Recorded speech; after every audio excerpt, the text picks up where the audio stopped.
뉴스에서는 경제가 안정적이라고 하는데 왜 우리는 점점 더 불안하게 느껴질까요? 오늘 이 시간에는요, 바로 이 모순, 그러니까 공식적인 경제 지표와 우리가 피부로 느끼는 불안감 사이의 거리에 대해 한번 깊이 파헤쳐 보겠습니다. 네, 바로 이 질문입니다. 이게 오늘 우리가 풀어야 할 핵심적인 역설이죠. 도대체 데이터 속 숫자와 우리가 매일 살아가는 현실 사이에는 어떤 간극이 존재하는 걸까요? 자, 이 문제를 좀 더 제대로 들여다보기 위해서요, G7 같은 주요 선진국들의 상황을 예로 들어서 본격적으로 한번 이야기를 시작해 보겠습니다. 1980년대 이후에 정말 흥미로운 변화가 나타나는데요. 주요 경제 대국들이 물가 상승률, 그러니까 인플레이션을 잡는 데는 성공을 했어요. 그런데 바로 그 시기에 이상하게도 투자율과 성장률은 같이 뚝뚝 떨어지기 시작합니다. 이건 마치 물가를 잡는다는 목표에만 너무 집중한 나머지 뭔가 다른 중요한 걸 놓치고 있다는 신호 같지 않으세요?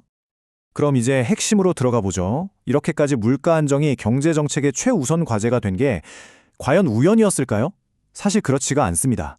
여기에는 특정 집단의 이해관계가 아주 강하게 작용했거든요. 네, 그 주인공은 바로 금융 투자가들입니다. 아니, 그들은 왜 그렇게 물가 안정을 원했을까요? 그 이유를 알려면 우리가 꼭 알아야 할 개념이 하나 있습니다. 바로 명목 가격이라는 건데요. 대부분의 금융상품은 이 명목 가격으로 가치가 딱 정해져 있어요. 예를 들어 100만 원짜리 채권 이런 식으로요. 그런데 인플레이션이 막 높아지면 어떻게 되죠? 돈의 가치가 떨어지잖아요. 그럼 나중에 내가 돌려받는 100만 원은 예전에 그 100만 원이 아닌 거죠. 금융투자가 입장에서는 정말 치명적인 손해인 셈입니다. 바로 이 지점에서 금융계와 실제 물건을 만들고 파는 생산 경제 사이에 아주 근본적인 이해관계 충돌이 생깁니다. 금융 투자가들은 내 자산 가치를 지켜야 하니까 물가 안정이 제일 중요해요. 하지만 기업이나 노동자들한테는 어때요? 성장하고 투자해서 새로운 일자리를 만드는 게 훨씬 더 중요하죠. 그런데 물가를 잡기 위한 정책들이 바로 이 성장의 발목을 잡아버리는 겁니다. 그럼 물가 안정을 위해서 정부가 주로 사용했던 정책 도구가 뭐였을까요? 바로 고금리 정책입니다. 아주 강력한 도구였지만 생각지도 못한 고통스러운 부작용이 따라왔죠. 좀 극단적인 예시일 수 있지만 과거에 인플레이션으로 엄청나게 고생했던 브라질 같은 나라는 실질 이자율이 무려 10%를 넘기도 했습니다. 한번 상상해 보세요. 은행에 돈을 맡기면 이자가 10% 넘게 나오는 세상입니다. 그런데 문제가 뭐냐면 전 세계적으로 비금융기업들의 평균 이윤율은 보통 3%에서 7% 정도거든요. 자, 그런데 은행 이자가 10%라고 생각해 보세요. 과연 어떤 기업이 10% 이자를 내면서까지 돈을 빌려서 사업에 투자하려고 할까요? 이건 뭐 버는 돈보다 내야 할 이자가 더 큰 상황이잖아요. 바로 이런 결과로 이어지는 겁니다. 기업들이 위험을 무릅쓰고 공장을 짓고 사람을 뽑는 대신에 그냥 그 돈으로 안전한 국채를 사서 이자나 받는 게 훨씬 더 이득이 되는 거죠. 돈이 생산적인 활동으로 흘러가지 않고 그냥 은행에만 맴돌게 되는 겁니다. 자, 이제부터가 중요합니다. 이렇게 거시적인 경제 정책들이 어떻게 우리 한 사람 한 사람의 일자리, 그리고 그 불안감과 직접적으로 연결되는지 그 과정을 한번 따라가 보겠습니다. 모든 게 도미노처럼 착착 이어집니다. 먼저 자본 이동이 자유로워지면서 금융시장 자체가 더 불안정해졌어요.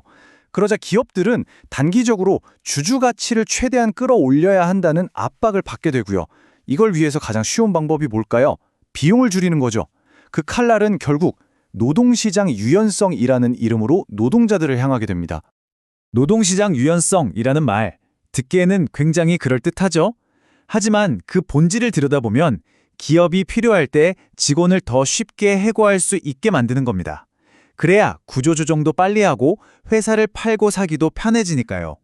그 결과는 우리 삶에 아주 직접적인 영향을 미쳤습니다. 예전보다 해고당할 확률이 훨씬 높아졌고요.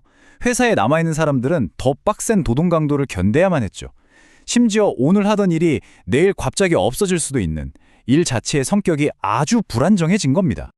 이쯤 되면 우리는 안정이라는 단어의 의미 자체를 다시 생각해 봐야 합니다. 과연 무엇이 진짜 경제 안정일까요? 문제의 핵심이 바로 여기 있습니다. 어느 순간부터 거시경제의 안정이라는 이 넓은 개념이 오로지 물가 안정이라는 아주 좁은 의미로만 축소되어서 사용되기 시작했다는 겁니다. 하지만 생각해보세요. 진짜 안정이라는 게 물가 안정 하나만으로 될까요? 아니죠. 금융 시스템도 안정적이어야 하고 무엇보다 중요한 건 바로 우리의 일자리와 삶이 안정적이어야 그게 진짜 안정 아닐까요? 이 문장 하나가 모든 걸 말해주는 것 같습니다. 솔직히 우리 물가 상승률이 2%인지 4%인지 일상생활에서 잘 체감하기 어렵잖아요. 하지만 직장에서 잘리거나 금융위기로 집을 잃는 고통은 정말 뼈저리게 느껴지죠. 우리가 느끼는 불안의 진짜 정체는 바로 여기에 있는 겁니다. 그래서 마지막으로 이 질문을 던져보고 싶습니다. 지금 우리가 이룩했다고 말하는 이 안정이라는 것이 과연 우리 모두를 위한 안정일까요? 아니면 혹시 소수의 누군가만을 위한 안정은 아니었을까요? 한 번쯤 깊이 생각해 볼 문제입니다.